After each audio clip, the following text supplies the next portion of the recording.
கண்ணியத்திற்கும் மரியாதைக்கும் உரிய சகோதரர்களே, பெரியோர்களே, மூமின்களே, மகிழ்ச்சிகரமான வாழ்க்கையை நாம் எல்லோரும் எதிர்பார்க்கிறோம். ஆனால் கால ஓட்டத்தில் நாம் சந்தித்து கொண்டிருக்கக்கூடிய விஷயங்கள் ஏதோ ஒரு விதத்தில் நமக்கு துன்பத்தை தருகிறது, கவலைகளை தருகிறது. அது நம்முடைய குடும்பம், அல்லது நாம் செய்யக்கூடிய தொழில், அல்லது நம்மிடத்தில் இருக்கக்கூடிய தொடர்பு, அல்லது நாம் இழந்த ஏதேனும் ஒரு இழப்பு. அந்த கவலை, துன்பம், வருத்தம், சிலருக்கு பிள்ளைகள் இல்லையே என்று, சிலருக்கு பிள்ளைகளை கொண்டு, சிலருக்கு சிறந்த தொழில் அமையவில்லையே என்று, சிலருக்கு அமைந்த தொழிலை கொண்டு, இப்படி ஒவ்வொருவருக்கும் ஒவ்வொரு விதமாக கவலைகளினுடைய ரூபம் மாறுபடுகிறது. யாரும் கவலையற்றவர்கள் இல்லை, யாரும் நெருக்கடிகளற்றவர்கள் இல்லை. ஏதோ ஒரு சில நெருக்கடிகள் மனிதனை போட்டு நெருக்குகிறது. சில நேரங்களில் அதில் நாம் துவண்டுதான் போகிறோம். ஆனால் உள்ளபடியே ஒரு மூமின் எப்படி இருக்க வேண்டும் என்பதற்கு அருமை நாயகம் ஸல்லல்லாஹு அலைஹி வஸல்லம் அன்னவர்களும் சரி, அல் குர்ஆனும் சரி அழகாக நமக்கு வழிகாட்டுகிறது. எந்த காலகட்டத்திலும் நீங்கள் மனம் தளர்ந்து விடக்கூடாது. நமக்கு வரக்கூடிய பிரச்சனைகள் அல்லது நாம் சந்திக்கக்கூடிய இன்னல்கள், சிரமங்கள், அதை வைத்து நாம் மனதால் புழுங்கி அதை நினைத்தே உருகிவிடக்கூடாது. குர்ஆன் நம்மை ஆசுவாசப்படுத்துகிறது. அல்லாஹ்வின் பேரருளை விட்டு நீங்கள் நிராசையாகி விடாதீர்கள். உலகத்தில் சில விஷயங்களை நீங்கள் விரும்புவீர்கள், ஆனால் உங்களுக்கு அது கிடைக்காமல் போகலாம். உலகத்தில் சில விஷயங்கள் வேண்டாம் என்று நீங்கள் வெறுப்பீர்கள், ஆனால் அதுதான் உங்களுக்கு கிடைக்கும். நீங்கள் நினைக்க வேண்டாம், நம்ம நினைச்சதுலாம் கிடைக்கலையே, நம்ம எது வேண்டாம்னு நினைச்சோமோ அதுவெல்லாம் கிடைக்குது அப்படின்னு நினைக்காதீங்க. அல்லாஹ் நம்முடைய நெற்றி பொட்டில் அடித்தால் போன்று சொல்கிறான், வல்லாஹு யஅலம் வ அன்தும் லா தஅலமூன். அல்லாஹ்வுக்கு தெரியும், படைத்தவனவன், உங்களுக்கு தெரியாது என்கிறான். எனவே நீங்கள் விரும்புவது உங்களுக்கு கேடாக விரையும், நீங்கள் வெறுப்பது உங்களுக்கு நன்மையாக கிடைக்கும். எனவே அல்லாஹ்வுக்கு தெரியும், உங்களுக்கு தெரியாது என்று அல்லாஹ் இந்த ஒற்றை வார்த்தையில் தன்னுடைய அற்புதமான வரிகளை முடித்துக் கொள்கிறான். நபிகள் பெருமானார் ஸல்லல்லாஹு அலைஹி வஸல்லம் உடைய வாழ்க்கையிலே இதற்கு எக்கச்சக்கமான உதாரணங்களை நம்மால் பார்க்க முடிகிறது. அன்பு பெருமக்களே, ஹஜ்ரத் சய்யிதுனா தாவூத் அலைஹிஸ்ஸலாம் காலத்தில் நடந்த ஒரு நிகழ்ச்சியை நான் உங்களுக்கு தெரியப்படுத்துகிறேன். தாவூத் அலைஹிஸ்ஸலாம் இடத்திலே ஒரு பெண்மணி வந்தார்கள். வந்த பெண்மணி சொன்னாங்க, ரப்புக வாலிமுன் அம் ஆதிலுன். நபி தாவூத் அவர்களே, நீங்கள் இறைவனின் தூதர், உங்களுடைய ரப்பு அநியாயக்காரனா அல்லது நீதமானா? கேட்குற கேள்வி வித்தியாசமாக இருக்குல்ல. உங்களுடைய ரப்பு அநியாயக்காரனா இல்லது நீதம் செலுத்தக்கூடியவனா? என்னமா கேட்குற கேள்வி? நிச்சயமாக படைத்தவன் நீதத்திற்குரியவனாகத்தான் இருப்பான். எப்படி அவன் அநியாயக்காரனாக மாறுவான்? உன் கதை என்ன? ஏன் இப்படி உன்னை இந்த கேள்வியை கேட்க வைத்தது என்ன விஷயம்னு கேட்டாங்க. அந்த பெண்மணி சொன்னார்கள், நான் ஒரு கணவனை இழந்த பெண்.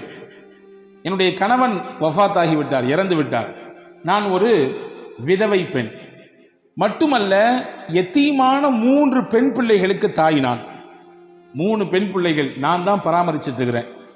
ஏதோ நான் செய்யக்கூடிய உழைப்பு, அதில் கிடைக்கக்கூடிய சொற்ப ஊதியம், அதை வைத்து எங்களுடைய கால்வயிறு அறவயிறு கஞ்சி குடித்து ஏதோ வாழ்க்கை ஓடிக்கொண்டிருக்கிறது. நான் செய்கிற வேலை என்னன்னா, நூலை எல்லாம் திரித்து, ஒரு நம்ம ஊர்களில் பழைய காலங்களில் கிராமங்களில் பார்க்க முடியும், தறி நெய்ப்பாங்க, அதுக்கு முன்னாடி நூல் திரிப்பாங்க. அந்த நூல் திரிப்பதற்கென்று ஒரு பெரிய கம்பி வச்சுருப்பாங்க. அப்படி நூல்கள் எல்லாம் மொத்தமாக அதில் கோர்த்து அதற்கடுத்து தான் கொண்டு நெசவு செய்வதற்கு தறிக்கு ஏற்றுவார்கள். இப்படி நான் நூலை எல்லாம் சரி செய்து திரித்து திரித்து திரித்து திரித்து அந்த பெரிய ஒரு இரும்பு கம்பியிலே நான் மொத்தமாக சேர்த்து வைத்துக் கொள்வேன். திரித்த நூல்களை எல்லாம் கொண்டு போய் கடை வீதியில் போய் அதில் கொஞ்சம் லாபத்தை வைத்து விற்று அதில் வரக்கூடிய காசை வைத்து என்னுடைய வயிற்றையும் என் பிள்ளைகளுடைய வயிற்றையும் கழுகி வருகிறேன்.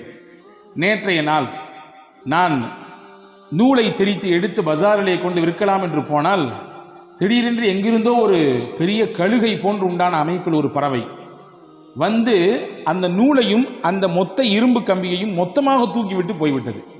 என் முதலே போச்சு, என்னுடைய வியாபாரமும் போச்சு, அதற்கான முதலும் போச்சு. நான் இனிமேல் எப்படி வியாபாரம் பண்ணுறது? எங்களுடைய குடும்பத்தை, என்னுடைய அனாதையான பிள்ளைகளை எப்படி நான் அவர்களுக்கு சாப்பாடு கொடுப்பது?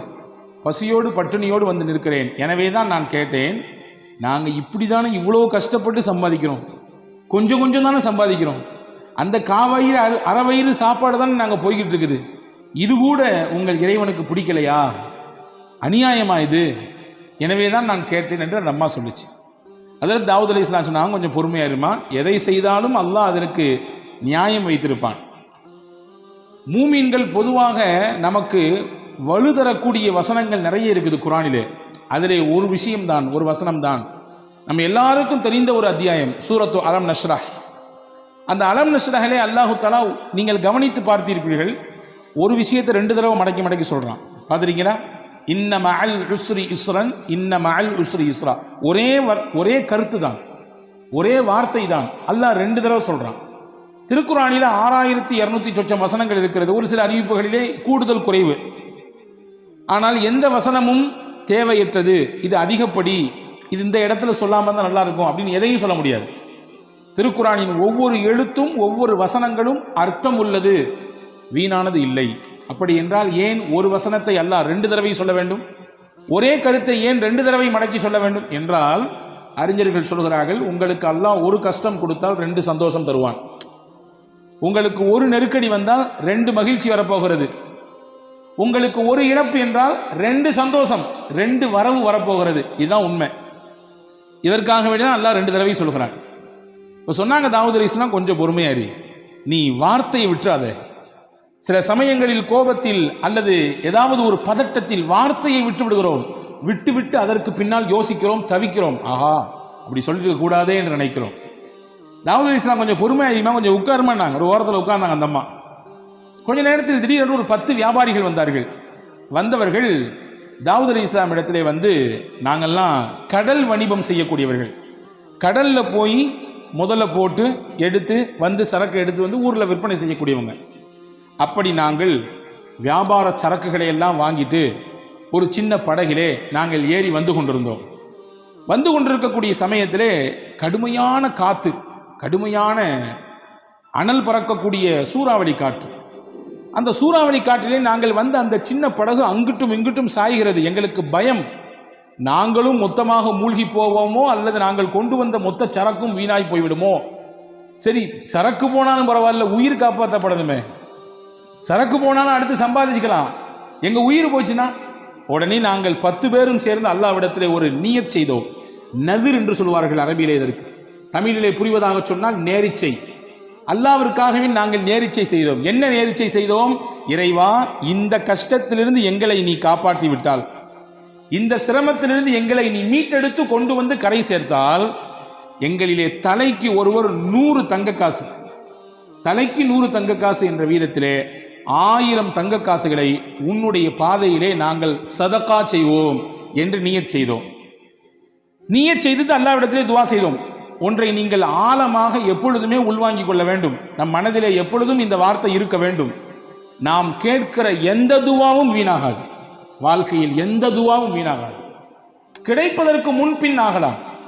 கிடைப்பதற்கு இந்த மாதம் கேட்டது அடுத்த மாதம், அல்லது இன்னும் 4 மாதம் கழிச்சு, அல்லது 1 வருஷம், அல்லது 4 வருஷம் கிடைக்கும். வீணாகாது, துவா வீணாகாது. நிச்சயமாக அல்லாஹ் அந்த துவாவிற்கு பதில் தருவான். ஏதோ ஒரு ரூபத்தில் தருவான். ஒன்று கேட்டதை கொடுப்பான், இல்லை என்றால் அந்த துவாவின் மூலமாக நமக்கு வர இருக்கிற ஆபத்தை பாதுகாப்பான். சொல்லி கேட்டிருக்கமா இல்லையா? நிமிஷத்தில் என் தலையே போயிருக்கும். நிமிஷத்தில் அந்த ஆக்சிடென்ட்ல நான் விழுந்திருப்பேன். 1 செகண்ட் தான், எப்படியோ தப்பிச்சேன். அது யாரோ செய்த துவா அல்லது நாம் வாழ்க்கையிலே முன்னால் செய்த துவா. துவா வீணாகாது. இந்த 10 பேரும் துவா செய்கிறார்கள், யா அல்லாஹ் எங்களை காப்பாற்றி விட்டால் நிச்சயமாக நாங்கள் தலைக்கு 100 திர்ஹம், 100 தங்க காசு என்ற வீதத்திலே 1000 தங்க காசுகளை உன்னுடைய பாதையிலே நாங்கள் சதகா செய்வோம். நீயத் செஞ்சிட்டா, நேர்ச்சி செஞ்சிட்டா செஞ்சிடணும், அதிலே மாற்றம் இல்லை. கிடைச்ச பின்னாடி கொஞ்சம் கம்மியாக கொடுக்கறது அல்லது கொஞ்சம் தாமதிக்கிறது அல்லது அது தவணையில் போடுறது, இதுவெல்லாம் தப்பு. நேர்ச்சை என்று செய்துவிட்டால் உடனடியாக அதை நிறைவேற்றிவிட வேண்டும். இது மார்க்கம் சொல்லக்கூடிய ஒரு சட்டம். இப்படி துவா செய்துவிட்டு கொஞ்ச நேரத்தில் பார்த்தோம், எங்கிருந்தோ ஒரு பெரிய பறவை வந்தது. அந்த பறவையினுடைய அழகிலே ஒரு பெரிய இரும்பு கம்பி வைத்திருந்தது. அந்த கம்பி நிறைய நூட்கள் சுத்தப்பட்டிருந்தது. கரெக்டாக நாங்கள் இருந்த அந்த கப்பலில், அந்த சின்ன படகிலே கொண்டு அது போட்டுவிட்டு போயிடுச்சு. எங்களுக்கு கிடைச்சது பெரிய பாக்கியமாக இருந்துச்சு. ஏன்னா நாங்கள் பயணித்தது ஒரு சின்ன படகு. அந்த படகிலே நங்கூரம் கூட இடுவதற்கு எங்களிடத்தில் எதுவும் இல்லை. அதை கொண்டு நாங்கள் கடலிலே நங்கூரமிட்டோம். அங்கும் இங்கும் ஆடிக்கொண்டிருந்த எங்களுடைய படகு ஆட்டமில்லாமல் நிசப்தமானது. எங்களை அல்லாஹ் பாதுகாத்தான். இதோ நாங்கள் கரை வந்து விட்டோம். இப்பொழுது நாங்கள் செய்த நேரிச்சையை நிறைவேற்ற வந்திருக்கிறோம். இந்தாங்க நபியே தாவூத் அலைஹிஸ்ஸலாமே, 1000 தங்க காசுகள் யாருக்கு தேவைப்படுகிறதோ அதை நீங்கள் செய்யுங்கள், கொடுத்து விடுங்கள் என்று சொல்லிவிட்டு கப்பு சிப்புன்னு போயிட்டாங்க. அந்த 10 வியாபாரிகளும் சிரித்து கொண்டே தாவூத் அலைஹிஸ்ஸலாம் அந்த பெண்ணை கூப்பிட்டாங்க, வான்னு கூப்பிட்டாங்க. நீ தானே கொஞ்ச நேரத்துக்கு முன்னாடி வந்து அரப்புக்க வாலிமுன் அம் ஆதிலுன், உங்களுடைய ரப்பு அநியாயக்காரனா நீதவானா என்று நீங்கள் தானே கேட்டீர்கள். ஆமா, நான் தான் கேட்டேன். அல்லாஹ் உன்கிட்ட இருக்கக்கூடிய இந்த நூல் கண்டையும் இந்த இரும்பையும் தூக்கி விட்டு அல்லாஹ் உனக்கு என்ன கொடுக்க நாடி இருக்கான் தெரியுமா? இந்த 1000 தங்க காசை கொடுக்க நாடி இருக்கிறான். இந்த 1000 தங்கத்தை உனக்கு தரத்தான், இந்த 1000 ரூபாயை உனக்கு தரத்தான் அல்லாஹ் அதை எடுத்தான். இந்த வச்சுக்கோ, இதுக்கு தகுதியான ஆள் நீதான், நீதே இதை பயன்படுத்து, உன் பிள்ளைகளுக்கு கொண்டு போய் இதை கொடு, உணவு வாங்கி கொடு, உங்களுடைய வாழ்க்கைக்கு தேவையானதை இதை வைத்து பயன்படுத்திக் கொள் என்று தாவூத் அலைஹிஸ்ஸலாம் அந்த பெண்ணிடத்திலே சொல்லி அனுப்பியதாக ஒரு வரலாற்று செய்தி இருக்கிறது. அன்பு சகோதரர்களே, எந்த காலகட்டத்திலும் இதுதான் மூமியின் நம்பிக்கை. எந்த ஒரு நெருக்கடியான நிலை வந்த பொழுதிலும் கூட நாம் மனம் தளர்ந்து விடக்கூடாது. உறுதியான எண்ணத்தோடு அல்லாஹ் இருக்கிறான் என்ற நினைப்போடு நாம் பயணிக்க வேண்டும் என்பதை தான் இஸ்லாம் அழகாக நமக்கு கற்றுத்தருகிறது. ரசூலுல்லாஹி ஸல்லல்லாஹு அலைஹி வஸல்லம் சொல்வார்கள், அஜபன் லி அம்ரில் மூமின், ஒரு மூமினுடைய விஷயம் எல்லாமே ஆச்சரியமாக இருக்கிறது. இன்ன அம்ரஹு குல்லஹு கைருன், அவர் செய்கிற எல்லா விஷயமே அவருக்கு நலவாகத்தான் வந்து விடுகிறது. வலைஸ தாலிக இல்லா லிமூமின், மூமினுக்குத்தான் அல்லாஹ் இப்படியான ஒரு பாக்கியத்தை தந்திருக்கிறான். என்ன? இன் அசாபத்துஹு சர்ராஉ ஃபஷக்கர ஃபகான கைரன் லா, அந்த மனிதனுக்கு ஏதாவது ஒரு சந்தோஷமான நிகழ்ச்சி நடந்தால், மகிழ்ச்சிகரமான செய்தி நடந்தால் அல்லாஹ் அவருக்கு சுக்ரியா செய்கிறார், நன்றி செலுத்துகிறார். யா அல்லாஹ், நான் நினைத்ததை போன்று என்னுடைய வியாபாரம் போய் கொண்டிருக்கிறது, லாபகரமான நிலை, நல்ல ஒரு முன்னேற்றம், நான் நினைத்தது போன்று உண்டான குடும்ப அமைப்பு, நான் நினைத்ததை போன்று உண்டான என்னுடைய பிள்ளைகளுடைய எதிர்கால திட்டமிடுதல் எல்லாம் சிறப்பாக போயிட்டு இருக்கு. யா அல்லாஹ், உனக்கே எல்லா புகழும், நன்றி. அல்லாஹ்வின் தூதர் சொன்னார்கள், ஃபகான கைரன் லா, அவருக்கு சந்தோஷம், உடனே நன்றி செலுத்தினார், அல்லாஹ் அவருக்கு அதை நன்மையாக மாற்றுகிறான். வைன் அஸாபத்துஹு லர்ரா, அவருக்கு ஏதாவது ஒரு தீங்கு ஏற்பட்டு விட்டால், கவலை ஏற்பட்டு விட்டால், மனதால் ஏதாவது துவண்டு விடக்கூடிய விஷயங்கள் நடந்து விட்டால், ஃபஸபர, அதிலே பொறுமையாக இருக்கிறார், எல்லாம் அல்லாஹ்வுடைய நாட்டம் என்று பொறுமை காக்கிறார். ஃபகான கைரன் லா, அந்த பொறுமை காக்கக்கூடிய விஷயமும் அவருக்கு நன்மையாக மாறுகிறது என்று நபிகள் பெருமானார் ஸல்லல்லாஹு அலைஹி வஸல்லம் அவர்கள் சொல்லித்தரக்கூடிய விஷயத்தை நாம் பார்க்கிறோம். எனவே அன்பர்களே, இன்னைக்கு கவலையினுடைய உச்சகட்டத்திலே மனிதர்கள் வாழ்வதை பார்க்கிறோம். WHO என்று சொல்லக்கூடிய வேர்ல்டு ஹெல்த் ஆர்கனைசேஷன் அது சொல்லுகிறது, உலகத்தில் எது பெரிய நோய், பெரிய நோயாக எது இருக்கிறது, இதய சம்பந்தப்பட்ட நோயா அல்லது புற்றுநோயா அல்லது வேற ஏதாவது ஸ்ட்ரோக் மாதிரி உண்டான விஷயமா? கிடையாது. ஸ்ட்ரெஸ் தான் பெரிய நோய், கவலை தான் பெரிய நோய். கவலை தான் எல்லா நோய்களுக்கும் மூலதனம் என்று சொல்லுகிறது. சிறுவர்களிலிருந்து பெரியவர்கள் வரை கவலையினால் பாதிக்கப்படுவதை பார்க்கிறோம். அப்படிப்பட்ட கவலையில் இருக்கக்கூடியவர்களுக்கு மாணவி ஸல்லல்லாஹு அலைஹி வஸல்லம் எந்த மாதிரியான போதனைகளை தந்திருக்கிறார்கள் என்பதை நாம் கவனிக்க வேண்டும். எனவே கவலை ஒரு மனிதனுக்கு உச்சகட்டமாக கூட கூட நல்ல நிலையில் இருப்பவரும் கூட சில நேரங்களிலே கொஞ்சம் தடுமாறி விடுகிறார் இல்லையா?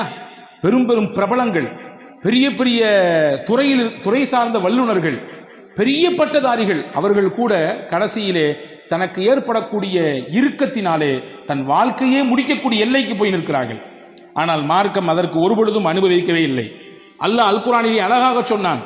இந்த வசனங்கள் எல்லாம் நம்முடைய உள்ளத்திலே எழுதி வைக்கப்பட வேண்டிய வசனங்கள். வலனபுலுவன்னகும் பிஷைஇம் மினல் ஹௌஃப் வல்ஜூஇ வனக்ஸிம் மினல் அம்வால் வல்அன்ஃபுஸி வஸ்ஸமராத், உங்களை நாம் சோதிப்போம். எப்படி எல்லாம் சோதிப்போம்?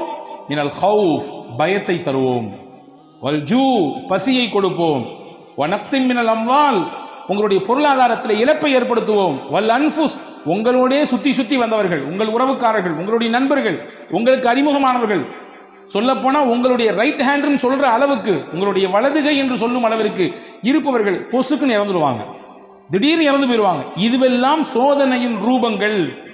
சொல்லிட்டு அல்லாஹ் சொல்றான், ஃபபஷ்ஷிரி ஸாபிரீன், யார் இதிலெல்லாம் அல்லாஹ் நம்மோடு இருக்கிறான் என்று பொறுமையோடு இருக்கிறார்களோ அவர்களுக்கு சுபசோபனம் சொல்லுங்கள் நபியே என்று அல்லாஹ் அல் குர்ஆனிலே நபிகள் பெருமானார் ஸல்லல்லாஹு அலைஹி வஸல்லம் மூலமாக நமக்கு சொல்லித் தருகிறான். அன்பு சகோதரர்களே, இதுதான் நமக்கான ஒரு உற்சாக பானம். அதில் சையதத்துனா உம்மு சுலைம் ரலியல்லாஹு தஆலா அன்ஹா, சையதுனா அபூ தல்ஹா ரலியல்லாஹு தஆலா அன்ஹு, 2 சஹாபா, ஒரு சஹாபி ஒரு சஹாபிய பெண்மணி. அபூ தல்ஹா கணவர், உம்மு சுலைம் மனைவி, பேர் பெற்ற பெண்மணி. இவரும் சாதாரணப்பட்ட சஹாபி அல்ல, வரலாற்று சிறப்புக்க புகழ்பெற்ற சஹாபி இவர். 2 பேருமே நல்ல ஒரு முன்மாதிரியான தம்பதிகள். இவர்களுக்கு அல்லாஹ் ஒரு குழந்தையை கொடுத்தான். குழந்தை பிறந்து வளர்ந்து கொண்டிருக்கிறது. அபூ தல்ஹா வெளிநாடுகளுக்கு வியாபாரம் செல்லக்கூடியவர். அப்படி ஒரு நாள் வியாபாரத்துக்கு வெளிநாட்டுக்கு போனார். போயிருக்கக்கூடிய அந்த கேப்பில் பிறந்த குழந்தை வளர்ந்துட்டு இருக்கக்கூடிய காலகட்டத்தில் திடீர்னு அந்த பிள்ளைக்கு ஏதோ ஒன்று செஞ்சுது. அந்த குழந்தை இறந்து போச்சு. வியாபாரம்லாம் முடிச்சுட்டு திரும்பி ஊருக்கு வர்றாரு. ஊருக்கு வந்த உடனே தன்னுடைய மனைவி இடத்திலே வர்றாரு. கணவன் நீண்ட நாள் கழித்து வந்திருக்கிறார், வியாபாரம் முடித்து வந்திருக்கிறார். எடுத்த உடனே அவர்கிட்ட சோக செய்தியை சொல்லி அவருடைய அந்த மைண்டை அப்செட் பண்ண வேண்டாம் என்று நினைத்த உம்மு சுலைம் ரலியல்லாஹு தஆலா அன்ஹா கணவனுக்கு சிறப்பான முறையிலே உணவு ஏற்பாடு செய்து விருந்தோம்பல் செய்தார். செய்து முடித்துவிட்டு அன்றைய பொழுது தன்னை முழுவதுமாக சிறப்பாக அலங்கரித்து கொண்டு அன்றைய தினம் தன்னுடைய கணவனோடு இல்லறத்திலே இணைந்தார். இணைந்ததற்கு பிறகு ஒரு அழகான ஒரு கேள்வியை எடுத்து வைக்கிறார் மனைவி உம்மு சுலைம் ரலியல்லாஹு தஆலா அன்ஹா. உங்கள்கிட்ட யாராவது ஒருத்தர் அமானீதத்தை கொண்டு வந்து கொடுத்து கொஞ்ச நாளைக்கு பின்னாடி என் பொருளை தாங்க திருப்பி அப்படின்னு கேட்டால் நீங்களே வச்சுக்குவீங்களா? கேட்டவர் கேட்ட ஒன்று எடுத்து கொடுத்துருவீங்களா? என்னம்மா இது கேள்வி? அமானீதம் சொல்லி கொடுத்துட்டா உரியவங்க வந்து கேட்டால் கொடுக்க தானே செய்யணும். கொடுக்க மாட்டாங்க, இது என்னோடது, நீங்கள் உங்களை யாருன்னு எனக்கு தெரியாது என்று சொன்னால் இது மோசடி அல்லவா? இது அநியாயம் இல்லையா? அக்கிரமம் இல்லையா? இதானே சரி? ஆமாம், இதான் சரி. உம்மு சுலைம் ரலியல்லாஹு தஆலா அன்ஹா தன்னுடைய கணவனிடத்திலே சொன்னார்கள், அல்லாஹ் நமக்கு அமானிதமாக பிள்ளையை தந்தான், கொடுத்தவனே எடுத்துக்கொண்டான். கொடுத்தவனே எடுத்துக்கொண்டான். நம்முடைய சக்தி எங்கே இருக்கிறது? அல்லாவின் சக்தியாச்சே. எனவே இன்னைக்கு எந்த குறையும் இல்லை, எல்லாம் பெர்ஃபெக்ட், 100%. கணவனுக்கும் எந்த பிரச்சனையும் இல்லை, மனைவிக்கும் எந்த பிரச்சனையும் இல்லை. குழந்தை ஏன் இல்லை? அல்லாஹ் நாடவில்லை, அவ்வளவுதான். இதுதான் உண்மை. எனவே நாம் புரியக்கூடாது நம் சக்தியின் மூலமாகத்தான் பிள்ளை, நம்முடைய ஆற்றல், நமக்கு இருக்கிறது ஆண்மை. இல்லை இல்லை இல்லை, கிடையவே கிடையாது. ஹஜ்ரத் உம்மு சுலைம் சொன்னாங்க, கொடுத்தவன் அல்லாஹ், அவனே எடுத்துக்கிட்டான் திருப்பி. அபூ தல்ஹா ஆடி போய் விட்டார். மறுநாள் காலில் போய் அழுதுகிட்டே கண் கலங்கிட்டே ரசூலுல்லாஹ்ட்ட போனார். யார் ரசூலல்லாஹ், செய்தியை கேட்டீங்களா? வெளியூருக்கு போயிட்டு வர்றதுக்குள்ள பிள்ளை இறந்து போச்சு. அது மட்டும் இல்லை, இந்த செய்தியை என் அந்த அம்மா எப்போ சொன்னாங்க தெரியுமா? எவ்வளோ தாமதித்து சொன்னாங்க தெரியுங்களா?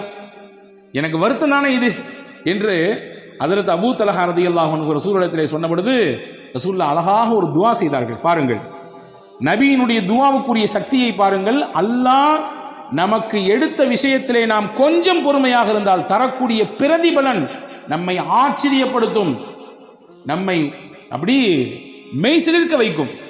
ரசூலுல்லாஹ் அழகா ஒரு துஆ செஞ்சாங்க. பாரக்கல்லாஹு ஃபீ காபிரி லைலத்திகுமா, அல்லாஹ் நீங்கள் நேற்று இரவிலே இணைந்தீர்களே, அந்த இணைப்பிலே அல்லாஹ் பரக்கத் செய்வானாக.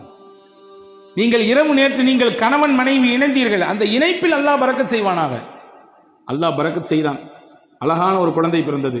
அந்த குழந்தைக்கு ஹஜ்ரத் ரசூலுல்லாஹ் தான் பேர் வச்சாங்க, அப்துல்லான்னு. வரலாற்று எழுதுகிறார்கள், அந்த அப்துல்லாவுக்கு பிறந்த எல்லா பிள்ளைகளுமே சீதேவியாக வாழ்ந்தாங்க. பெரிய கல்வியாளராக, குர்ஆனிலே மிகப்பெரிய தேர்ச்சி பெற்றவர்களாக, ஞானவான்களாக, மிகப்பெரிய செல்வாக்கு மிக்கவர்களாக அவர்கள் வாழ்ந்தார்கள் என்பதாக வரலாற்று குறிப்புகள் இருக்கிறது. அப்போ அல்லாஹ் ஒரு விஷயத்தை எடுக்கிறான்னா நம்ம கலங்கக்கூடாது, நம்பிக்கை இழந்துடக்கூடாதுங்கிறத ரப்புல் ஆலமீன் அல்லாஹு தாலா எவ்வளவு அழகாக நமக்கு எடுத்து வைக்கிறான். அதாவது சையதத்துனா ஆயிஷா ரலியல்லாஹு தஆலா அன்ஹா வரலாற்றில் நீங்கள் தெரிந்து கொள்ள வேண்டிய முக்கியமான செய்தி இது. திருக்குர்ஆனிலே நூர் என்ற ஒரு அத்தியாயம் இருக்கிறது. நிச்சயமாக நாமும் படிக்க வேண்டும், வீட்டிலே இருக்கக்கூடிய பெண்களுக்கெல்லாம் படிப்பிக்க வேண்டும். அற்புதமான அத்தியாயம். அதில் சையதுனா உமர் ரலியல்லாஹு அன்ஹு சொன்னார்கள், அல்லிமூ நிசாக்கும் சூரத்தன் நூர், உங்கள் வீட்டிலே இருக்கக்கூடிய பெண்களுக்கெல்லாம் சூரா நூரை சொல்லிக் கொடுங்கன்னா. பெண்களுக்கு தேவையான அத்தனை விஷயங்களையும் அல்லாஹ் சொல்லுகிறான். எங்க ஹஜ்ரத் ஓதுறதே பெருசா இருக்குது, எங்கிட்டு போய் அதுலேருந்து படிச்சு கொடுக்குறது, அதுலேருந்து இல்லை கருத்தை எப்படி உள்வாங்கிக் கொள்வது, அவ்வளவு செய்திகள் இருக்குது. சின்ன சூறா தான்.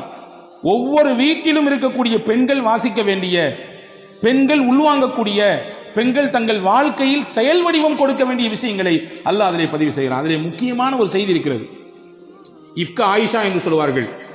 அல்லாஹு தாலா அதில் சையதுனா முஹம்மது ரசூலுல்லாஹி ஸல்லல்லாஹு அலைஹி வஸல்லம் துணைவியார் விஷயத்திலே ஏற்பட்ட ஒரு அவதூறு, அந்த அவதூறை களைவதற்காக வேண்டி அல்லாஹ் ஒரு 10 வசனத்தை தந்தான். என்ன அவதூறு? நான் பலமுறை உங்களுக்கு சொல்லியிருக்கிறேன், ஞாபகம் இருக்கலாம். நான் ஒரு கோடு மட்டும் போட்டு காட்டுகிறேன். போருக்கு போய் திரும்பி வரக்கூடிய நேரத்தில் எல்லாரும் போய்விட்டார்கள்.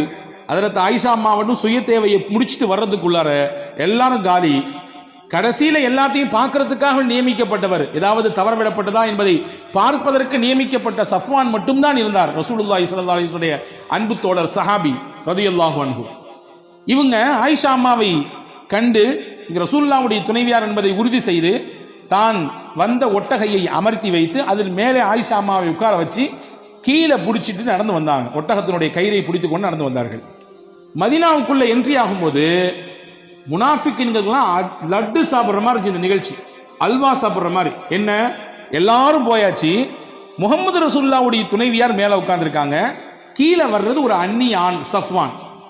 இதை அப்படி முடிச்சு போட்டு, பொதுவாகவே தானே, இயல்பு தானே, நல்ல விஷயம் ஸ்லோவாக போகும், அதே கெட்ட விஷயம் அப்படி தாறுமாறா பரவும் இல்லையா, தீயா பரவும். இப்படி தீயாக பரவியது மதீனா முழுக்க.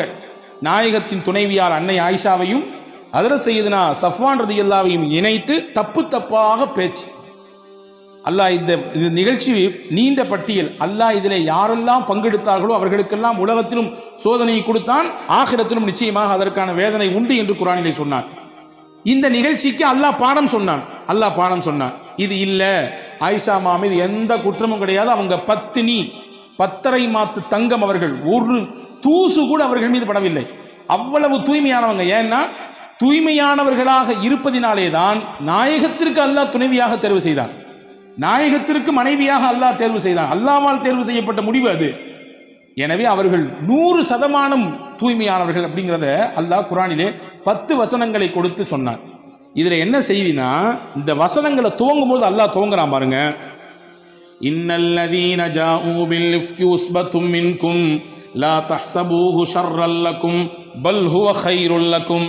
நபியே, அவதூறாக உங்கள் துணைவியாரின் மீது இட்டுக்கட்டி தேவையில்லாத பழிகளை சுமத்தி கொண்டு சில மக்கள் இந்த தெருவிலே ஊரிலே நடமாடி கொண்டிருக்கிறார்கள். லா தஹ்ஸபூஹு ஷர்ரல் லக்கும், இதை தீங்கு கெடுதி என்று நீங்க நினைக்காதீங்க. பல் ஹுவ கைருல் லக்கும், இது நன்மைன்றான், இது நல்லதுன்றான். எப்படிங்க நன்மை? ரசூலுல்லாஹ்வுடைய குடும்பத்தின் மீது இப்படி பழி சுமத்திட்டாங்க, பொறுக்குமா? நமக்கு தாங்குமா? தாங்காது. அல்லாஹ் சொல்றான் நன்மை. எப்படி நன்மை தெரியுமா?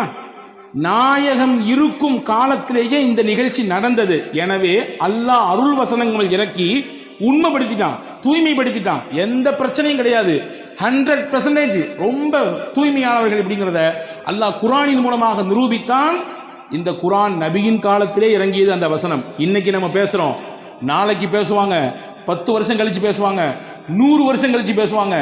உலக அழிவு நாள் வரை நாயகத்தினுடைய துணைவியார் தூய்மையானவர்கள் என்றதை பேசிக்கொண்டே இருப்பார்கள். வச்சுக்கங்களேன், ஒரு சின்ன கற்பனை. இதே நிகழ்ச்சி நாயகத்தின் வஃபாத்துக்கு பின்னால் நடந்திருந்தால், நாயகத்தினுடைய ஹயாத்துக்கு பின்னால் நடந்திருந்தால், அது இல்லைங்கிறத ப்ரூஃப் பண்ணிடலாம், வேற விஷயம். ஆனா குர்ஆன் வந்திருக்குதாவே, குர்ஆனினுடைய வசனம் யாரோடு முடிந்து போனது? நாயகத்தோடு முடிந்து போனது. ரசூலுல்லாஹ்வுடைய ஹயாத்தோடு அவர்களுடைய முடிவு குர்ஆனும் கத்தம் ஆயிடுச்சு. வஹி வராது. வஹி வரக்கூடிய காலத்திலேயே இந்த ஒரு செய்தி நடந்து, இப்படிலாம் கிடையாது, 100% பியூர், உங்க வீட்டு துணைவியார்கள் எல்லாம் அவ்வளவு தூய்மையானவர்கள் அப்படிங்கிறத அல்லாஹு தாலா அருமையான முறையிலே இங்கே உலக மக்களுக்கு பறைசாற்றினான். எனவே இது நன்மைதான், தீமைன்னு நினைக்காதீங்கன்னு அல்லாஹ் சொன்னான். அன்பர்களே, நாம் பார்க்கக்கூடிய விதத்தில் தான் இருக்கிறது. நமக்கு வரக்கூடிய விஷயங்கள் எப்படியானது என்பதை நாம் பார்க்கிற விஷயத்தில் தான் இருக்கிறது. கொஞ்சம் நமக்கு ஏற்படக்கூடிய சிரமங்களில், கஷ்டங்களில் கொஞ்சம் பொறுமையாக இருந்தால் அல்லாஹ் அதற்கு மிகச்சிறந்த பகரத்தை தருவான். ஒரு நிகழ்ச்சியை சொல்லுகிறேன் பாருங்கள். அபூ தல்ஹா ரதியல்லாஹு தஆலா அன்ஹு என்ற ஒரு சஹாபி, நபி ஸல்லல்லாஹு உம்மு சலமா ரதியல்லாஹு தஆலா அன்ஹா, அபூ சலமா ரதியல்லாஹு தஆலா அன்ஹா, இவங்க 2 பேரும் கணவன் மனைவி. அதே நேரத்தில் சிறந்த கணவன் மனைவி. சிறந்த கணவன் மனைவி ஏன் சொல்றேன்னா, நாயகத்திரத்தில் என்னெல்லாம் கேட்டாங்களோ அதெல்லாம் ரசூலுல்லாஹ்ட்ட கேட்ட விஷயத்தை அப்படியே மனைவிட்டு அப்படி ஒப்பிச்சிருவாங்க. நல்ல விஷயத்தை ஷேர் பண்ணிக்குவாங்க. இன்னைக்கு எதெல்லாமோ பேசுகிறோம், எங்கெங்க உள்ள விஷயத்தெல்லாம் பேசுகிறோம், குடும்ப விஷயத்தை எடுத்து பேசுகிறோம், மற்ற விஷயங்களை, நல்ல விஷயங்களை நாம் நம்முடைய துணைவியார்களோடு பகிர்ந்து கொள்கிறோமா, அதற்கு குடும்பத்தில் நேரம் வைத்திருக்கிறோமா என்றால் பல நபர்களுக்கு கேள்வியிலே இல்லை என்று தான் வருகிறது, இல்லையா? ஹஜரத் அபூ சலமா நபியிடத்தில் கேட்ட விஷயத்தெல்லாம் ஷேர் பண்ணுவாங்க. அப்படி ஒரு நாள் ஒரு விஷயம் சொன்னாங்க. ரசூலுல்லாஹ் இன்னைக்கு ஒரு செய்தி சொன்னாங்க. என்ன தெரியுமா சொன்னாங்க? யாருக்கு அல்லாஹ் ஒரு சோதனையை தந்து அந்த சோதனையிலே அவர் பொறுமையாக இருந்து இன்னா லில்லாஹி வ இன்னா இலைஹி ராஜிஊன், சோதனைனா இழப்பா இருக்கலாம், கஷ்டமா இருக்கலாம், நெருக்கடியா இருக்கலாம், எதா இருந்தாலும் இருக்கலாம், இன்னா லில்லாஹ் சொல்லிட்டு ஒரு துவா சொன்னார். என்ன துவா? அல்லாஹும்ம அஜிர்னி ஃபீ முஸீபதி வக்லிஃப்னி கைரம் மின்ஹா. யா அல்லாஹ், எனக்கு இந்த இழப்பு ஏற்பட்டிருக்கு, இந்த கஷ்டம் ஏற்பட்டிருக்கு, இதுக்கு நீ தான் கூலி தரணும், நான் இழந்ததை விட சிறந்த பகரத்தை நீ எனக்கு தரணும் என்று ஒருவர் துவா செய்தால் அல்லாஹ் அவருக்கு ஏற்பட்ட இழப்புக்கும் கூலி கொடுப்பான், அவர் இழந்ததை விட மிகச்சிறந்ததையும் கொடுப்பான் அப்படின்னு ரசூலுல்லாஹ் சொன்னாங்கம்மா. அப்படின்னு சொல்லி ஹஜ்ரத் அபூ சலமா உம்மு சலமா ரலியல்லாஹு இடத்திலே சொல்லி கொடுத்தாங்க. இது ஒரு செய்தி. கொஞ்ச நாள் கழிஞ்சது உஹது யுத்தத்துக்கு போனாங்க அபூ சலமா. அவருக்கு ஒரு சின்ன காயம் பட்டுச்சு, திரும்பி வந்தாங்க, அந்த காயமே பெருசாகி கடைசியில் அதுவே மௌத்துல போய் விட்டுடுச்சு, இறந்துட்டாங்க. அப்படி ஒரு அந்யுன்யம். அவர்களின் வரலாற்றை நீங்கள் வாசித்தால் கண்ணீர் தொட்டு தான் பக்கங்களை திருப்ப வேண்டும். ஒரு குடும்பமே சேர்ந்து இந்த மார்க்கத்திற்காக தியாகம் செய்த ஒப்பற்ற குடும்பத்திற்கு சொந்தக்காரர்கள், கணவன் மனைவி சின்ன பிள்ளை, அவ்வளவு சிறப்பான ஒரு வரலாற்றுக்கு சொந்தக்கார பெண்மணி. கணவன் இறந்துட்டாங்க, தன்னந்தனியா மதீனா நிற்கிறாங்க, குடும்பம் கிடையாது, உறவு கிடையாது, யாரும் இல்லை. இப்போ அந்த அம்மாவுக்கு வரக்கூடிய சிந்தனை தான் கணவன் சொல்லி கொடுத்த அந்த ஹதீஸ் ஞாபகத்துக்கு வந்துச்சு.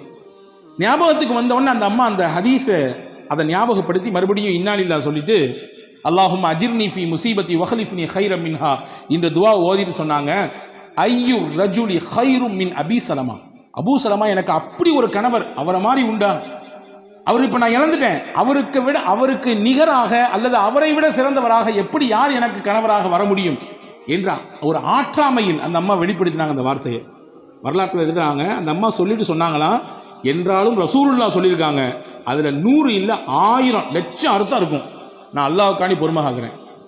அப்படியே வரலாற்றின் பக்கங்களுக்குள்ளே போனால் கொஞ்ச நாளைக்கு பின்னாடி ஹஜ்ரத் அபூபக்கர் ரலியல்லாஹு பொண்ணு கேட்டாங்க. அபூ சலமா உம்மு சலமாவை மாட்டேன்ட்டாங்க. உமர் ரலியல்லாஹு பொண்ணு கேட்டாங்க, மாட்டேன்ட்டாங்க. கொஞ்ச நாள் கழிச்சு ரசூலுல்லாஹ்வே வந்து பொண்ணு கேட்டாங்க, உங்களை நான் நிக்கா செய்ய ஆசைப்படுறேன். நிக்கா செஞ்சுக்கிட்டாங்க. அன்பு சகோதரர்களே, அந்த அம்மா சொன்ன அந்த வார்த்தைக்கு அல்லாஹ் நிச்சயமாக நம்மை கைவிட மாட்டான், சிறந்த பகரத்தை தருவான். இழப்பு தான், ஈடு செய்ய முடியாத இழப்பு தான், கஷ்டம்தான், பொறுத்து கொள்ள முடியாத கஷ்டம்தான், என்றாலும் ரசூலின் வார்த்தைக்கு நான் முக்கியத்துவம் கொடுக்கிறேன், நிச்சயமாக நான் பொறுமையாக இருக்கிறேன் என்று சொன்னதற்கு அல்லாஹ் கொடுத்த கூலி நபியவே கணவனாக அல்லாஹ் மாற்றி கொடுத்தான். இப்போ நபியை விட உலகத்திலே சிறந்தவர் உண்டா? அபூ சலமாவை விட மிஞ்சியவராச்சே பெருமானா ஸல்லல்லாஹு அலைஹி வஸல்லம். எனவே வாழ்க்கையில் தன்னம்பிக்கை ஒருபொழுதும் இழந்துவிடக்கூடாது.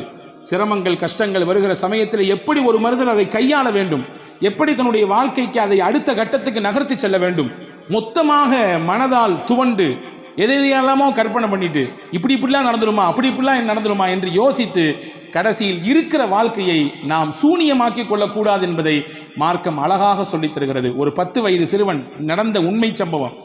அந்த சிறுவனுக்கு உடலிலே ஒரு பாதிப்பு. தாய் அழைத்து கொண்டு போகிறார்.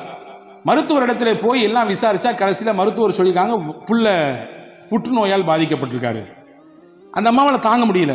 எப்படி தாங்க முடியும்? 10 வயசு குழந்தைக்கு இப்படி ஒரு பிரச்சனைன்னா. பையன் வெளியே வந்தவனை கேட்டான், என்னம்மா எனக்கு பிரச்சனைன்னு.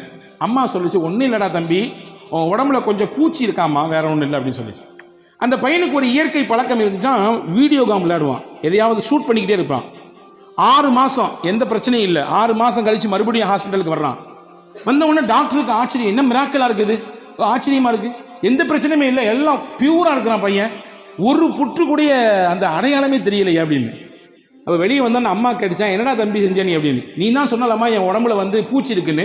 நான் வீடியோ கேம் விளாடும் போதெல்லாம் ஷூட்டிங் பண்ணுவேன், ஷூட்டிங் பண்ணும்போது நினச்சிக்குவேன், அந்த என் உடம்புல இருக்கக்கூடிய அந்த பூச்சியை நான் சுடுறேன், அந்த பூச்சியை நான் சுடுறேன் என்று ஒவ்வொன்றாக நினைத்து சுட்டேன் என்று அந்த பையன் சொன்ன பொழுது தாய் உணர்ந்ததாம், எவ்வளவு பெரிய ஒரு வார்த்தை, ஒரு நம்பிக்கை அவனுடைய உடம்பிலே மிகப்பெரிய மாற்றத்தை தந்திருக்கிறது என்று. எனவே அல்லாஹ் இருக்கிறான், எந்த கட்டம் வந்தாலும், எந்த சிரமங்கள் வந்தாலும், எவ்வளவு பெரிய நெருக்கடிகள் கவலைகள் வந்தாலும் அவன் இருக்கிறான் நம்மோடு என்ற எண்ணத்தோடு வாழ்க்கையில் நாம் பயணித்தால் எவ்வளவு பெரிய விஷயங்களையும் எதிர்கொள்ளக்கூடிய சக்தியையும் ஆற்றலையும் வல்ல அல்லாஹ் நமக்கு தருவான் என்பதை தான் மேலே கூறிய நிகழ்ச்சிகளும் நாயகத்தினுடைய வார்த்தைகளும் நமக்கு சொல்லித் தருகிறது.